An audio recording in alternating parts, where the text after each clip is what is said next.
Di sini saya akan mempresentasikan apa itu attitude dalam masyarakat. Tapi sebelum saya mempresentasikan attitude dalam masyarakat, saya akan memperjelaskan perilaku normal dan abnormal. Perilaku normal dan abnormal sangat berkaitan erat apa yang dinamakan attitude dalam masyarakat. Agak sulit membedakan perilaku normal dan abnormal. Penyebabnya adalah sulit ditemukan orang yang ideal, sempurna untuk menentukan apa itu perilaku normal dan abnormal. Karena pada suatu masyarakat tertentu, perilaku normal dapat dianggap perilaku abnormal oleh masyarakat lainnya.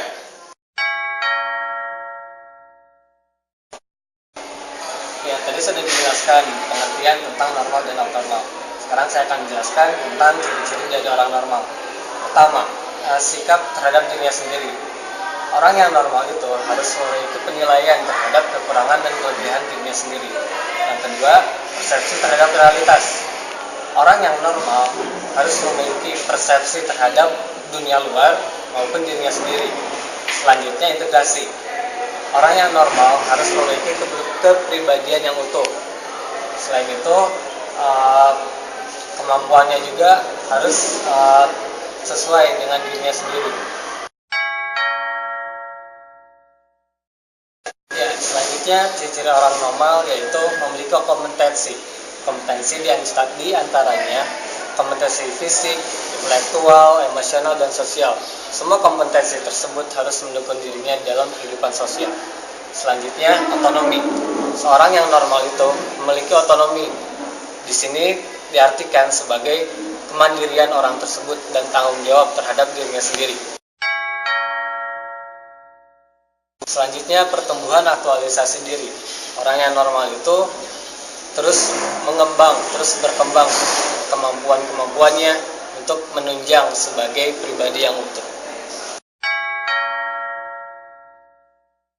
Beberapa kriteria abnormalitas. Yang pertama adalah penyimpangan dari norma-norma statistik, di mana sesuatu hal itu dilakukan di luar kelaziman. Yang kedua adalah penyimpangan dari norma-norma sosial, di mana sesuatu hal itu dilakukan dengan tidak mematuhi norma-norma yang telah berlaku. Yang ketiga adalah gejala salah suai, di mana sesuatu hal itu tidak menanggapi, tidak melaksanakan dengan norma-norma yang berlaku.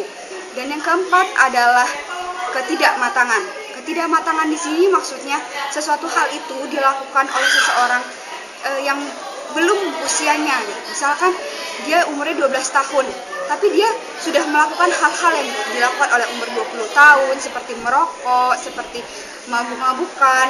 Itulah hal yang dimaksud dengan ketidakmatangan. Yang keempat adalah tekanan batin, di mana sesuatu hal itu dilakukan dengan keadaan stres, depresi, penuh dengan tekanan. Seperti itulah abnormalitas. Dan itulah beberapa kriteria dari abnormalitas. Sebelumnya sudah dijelaskan tentang normal dan abnormal. Sekarang saya akan menjelaskan tentang sikap dan perilaku. Sikap dan perilaku ini adalah mencirikan dengan mendefinisikan tentang sikap. Nah, di sini dilihat dari tindakan atau reaksi seseorang, dan biasanya dipresentasikan dengan sikap-sikap positif, netral, dan negatif kepada orang-orang tertentu.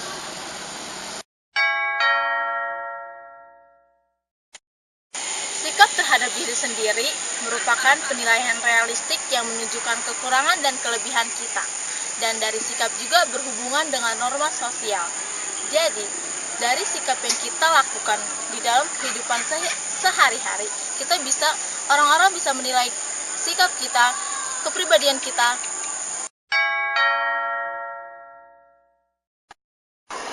Sikap dan perilaku sudah dijelaskan. Sekarang saya akan menjelaskan apa itu norma. Norma adalah kesepakatan masyarakat yang menjadi patokan perilaku dalam kehidupan bermasyarakat. Norma juga berjalan dengan seiring kesepakatan-kesepakatan masyarakat yang bisa disebut juga dengan peraturan sosial.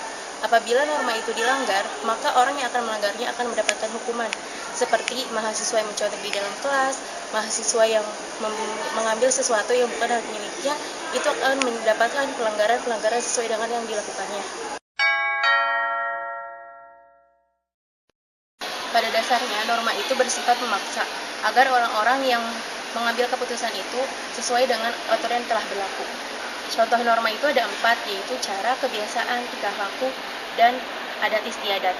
Cara adalah sesuatu yang dilakukan oleh orang lain, tapi tidak bersifat sementara.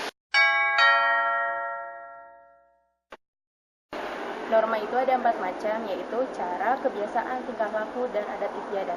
Cara adalah sesuatu yang dilakukan oleh masyarakat tetapi tidak bersifat terus-menerus atau bersifat sementara. Seperti aturan dalam makan tidak boleh berbicara, aturan dalam minum tidak boleh berbicara. Kebiasaan adalah sesuatu yang dilakukan oleh masyarakat yang sifatnya terus-menerus dan mempunyai tujuan tertentu. Seperti misalnya, ada teman kita yang sedang berulang tahun, kita memberikan hadiah kepadanya. Tata kelakuan adalah sekumpulan perbuatan yang dilakukan oleh masyarakat yang dilakukan secara sadar guna untuk pengawasan, seperti melarang pembunuhan, melarang mencuri, melarang mencontek. Dan contoh norma yang paling tinggi adalah adat istiadat, karena dalam adat istiadat ini merupakan perilaku yang paling tinggi dan paling kuat terintegrasinya untuk masyarakat sekitar. Dijelaskan kan beberapa attitude dalam masyarakat. Kita sudah menjelaskan perilaku normal dan abnormal beserta contoh-contohnya. Norma, pelanggaran norma, dan juga contoh-contohnya. Jadi intinya kita harus berperilaku baik dalam masyarakat atau berattitude baik dalam masyarakat agar masyarakat berpikir positif tentang diri kita. Terima kasih. Wassalamualaikum warahmatullahi wabarakatuh. You like to move it.